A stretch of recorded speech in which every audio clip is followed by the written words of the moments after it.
जो लोग आज धर्म बचाने का नाटक कर रहे हैं, कान में कड़वा तेल डाल लो नूनू, गुच्चू बढ़िया से निकाल लो और सुन लो कि मेरा नाम कन्हैया है। ध्यान से सुनना, मेरा नाम कन्हैया है।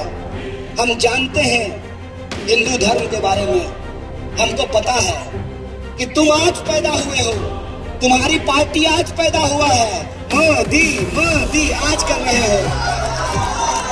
तुम्हारी सरकार बनने से पहले भी हिंदू धर्म था और तुम्हारी सरकार जाने के बाद भी हिंदू धर्म रहेगा।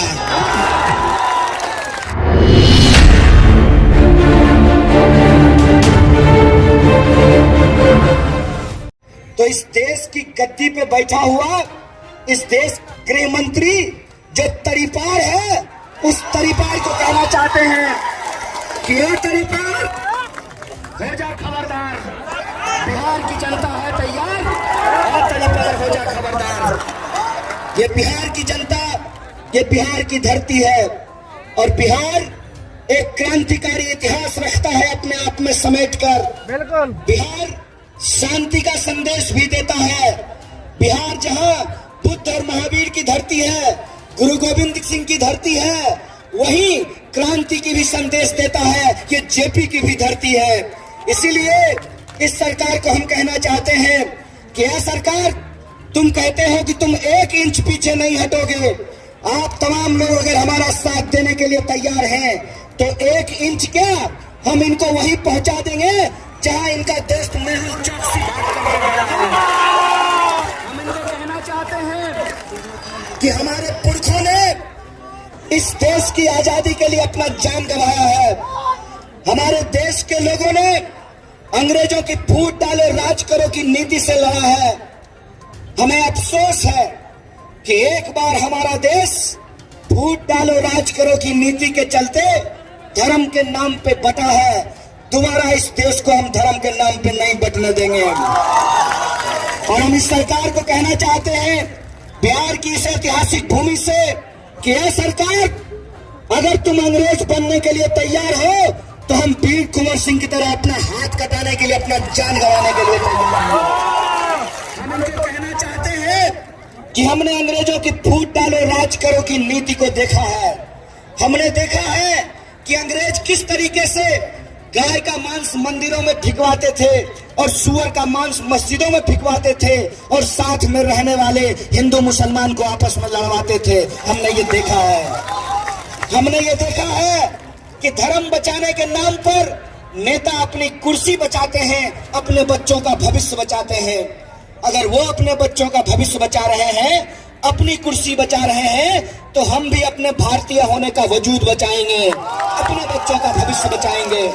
अगर वो अंग्रेजों की फूट डालो राज करो की नीति पर चलने के लिए तैयार हैं, अगर वो अशफाक उल्लाह खान और राम प्रसाद बिस्मिल की दोस्ती को तोड़ने के लिए तैयार हैं, तो हम सरकार को कह देना चाहते हैं कि यह सरकार, तुम अंग्रेज बनोगे तो हम अशफाक और बिस्मिल की तरह फांसी के फंदे को चूमने के लिए तैयार हैं। हम उनको कहना चाहते हैं कि बहुत देखे हैं हमने, पढ़ा है इतिहास हमने इस देश का।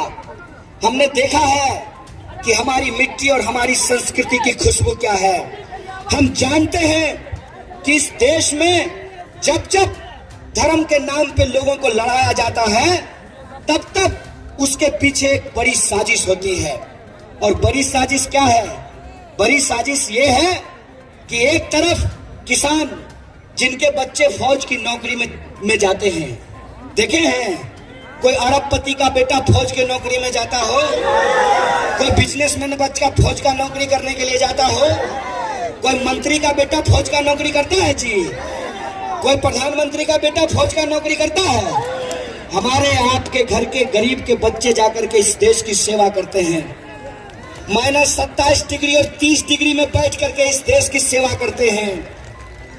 एक तरफ उनके बच्चे शहीद हो रहे हैं सीमाओं पर और पिताजी जान गंवा रहे हैं खेतों में। हमको ये समझना पड़ेगा का है उतना ही गरीबों का भी है। ये देश जितना महल वालों का है उतना ही झोपड़ी वालों का भी है। ये देश अगरों का भी है और पिछड़ों का भी है, ये दलितों का भी है और महिलाओं का भी है। ये देश, इस देश में रहने वाली वो तमाम आवाम का है जो इस मिट्टी पे पैदा हुए हैं। हम इस मिट्टी में पैदा हुए हैं, हमारे पुरखे यहाँ पैदा हुए हैं, और ये जालिम सरकार आज हमसे हमारा भारतीय होने का सबूत मांग रही है। ये सबूत क्यों मांग रही है? ये सबूत इसलिए मांग रही है कि इनके सारे वादे फेल हो चुके हैं। विकास का ढोलक फूट गया है और विकास के पप्पा जो है, विकास के पप्पा विकास का नाम लेने के लिए तैयार नहीं है। इसीलिए विकास के पप्पा ने इस देश में धर्म के नाम पे विनाश करने का ठान लिया है। तो हम विकास के इस पप्पे को कहना चाहते हैं, पप्पे तुम्हारा विकास नहीं आया, हमने देखा है। इसीलिए तुम हम तमाम लोगों को एक फर्जी बहस में उलझा देना चाहते हो। वो फर्जी बहस क्या है? गृह मंत्री ने वित्त मंत्री को कहा है कि हम देश को एनआरसी में फंसा देते हैं, आप तब तक एलआईसी बेच दीजिए।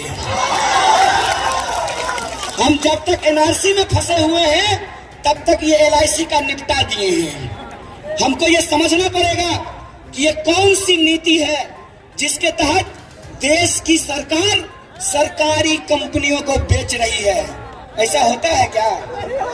ऐसा माँ बाप आप देखे हैं कि अपना बच्चा को प्यार नहीं करे, अब पड़ोसी के बच्चा को गोद में लेकर के हेलो डार्लिंग बोले। ऐसा होता है क्या? ये कैसी सरकार है?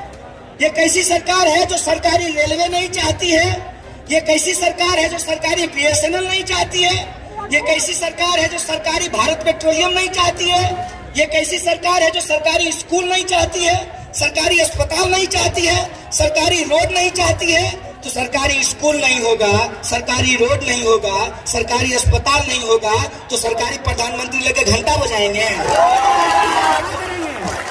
क्या होगा इसको हमको बताइए। ये बहुत बड़ी साजिश रची गई है, और साजिश ये है कि इस देश के जो आम लोग हैं उनको धर्म के झगड़े में उलझा दिया गया है।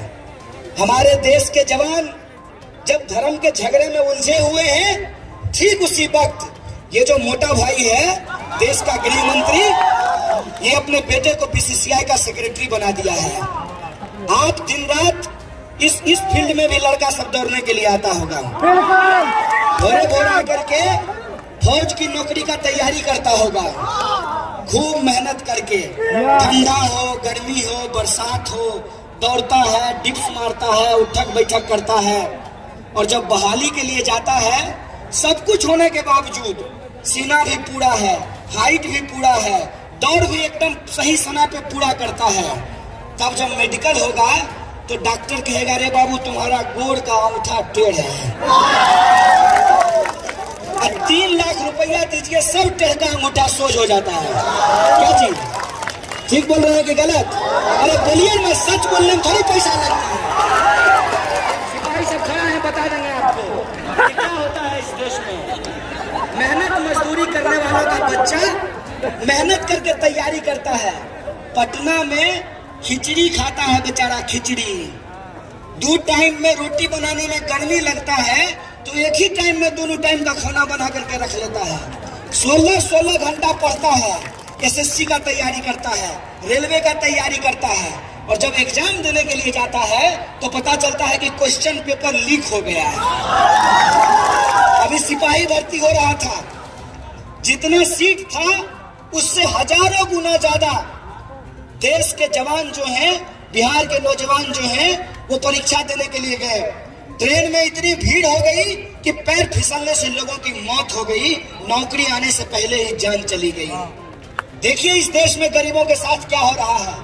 हमको देश में धर्म बचाने के नाम पे बंदूक थमा दिया है, अपने बेटा को बीसीसीआई का सेक्रेटरी बना दिया है। ये हमको सोचना पड़ेगा कि हमको किस झगड़े में उलझाया जा रहा है। मैं तमाम लोगों को कहना चाहता हूँ, जो लोग आज धर्म बचाने का नाटक कर रहे हैं, कान में कड़वा तेल डाल लो नूनू, गुच्चू बढ़िया से निकाल लो और सुन लो कि मेरा नाम कन्हैया है। ध्यान से सुनना, मेरा नाम कन्हैया है। हम जानते हैं हिंदू धर्म के बारे में, हमको पता है कि तुम आज पैदा हुए हो, तुम्हारी पार्टी आज पैदा हुआ है, मोदी मोदी आज कर रहे हो। तुम्हारी सरकार बनने से पहले भी हिंदू धर्म था और तुम्हारी सरकार जाने के बाद भी हिंदू धर्म रहेगा। सरकार से धर्म नहीं चलता है, सरकार से धर्म नहीं बचता है। धर्म बचता है धर्म को मानने वाले लोगों के आस्था और विश्वास से। धर्म बचता है उस धर्म को मानने वाले लोगों के ईमान से। अगर आपका ईमान आपकी जगह पे है तो आप सरकार से सवाल पूछिए। अगर आप इस देश से प्यार करते हैं, अगर आप कहते हैं कि आपको हिंदू होने पे गर्व है, तो मैं एक प्रश्न पूछता हूं आपको।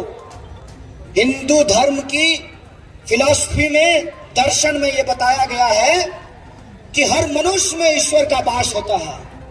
हर मनुष्य में ईश्वर का वास होता है कि नहीं होता है? तो टीका लगाने वाले में भी ईश्वर है और टोपी पहनने वाले में भी ईश्वर है ना। फिर धर्म के नाम पे दंगा क्यों होता है? क्यों धर्म के नाम पे दंगा होता है? जब हम कहते हैं कि हमारा भगवान को मानने का तरीका अलग अलग हो सकता है, कोई सजदे में सर झुकाता है, कोई ईश्वर के सामने आरती दिखाता है, तरीका अलग अलग हो सकता है। मूर्ख से मूर्ख आदमी ये बात जानता है कि सबका मालिक एक है, ईश्वर अल्लाह एक है। अगर ईश्वर अल्लाह एक है तो इस देश में कुर्सी के लिए धर्म का धंधा क्यों किया जा रहा है? धर्म का धंधा इसलिए किया जा रहा है जब देश में अर्थव्यवस्था का धंधा चौपट हो गया है।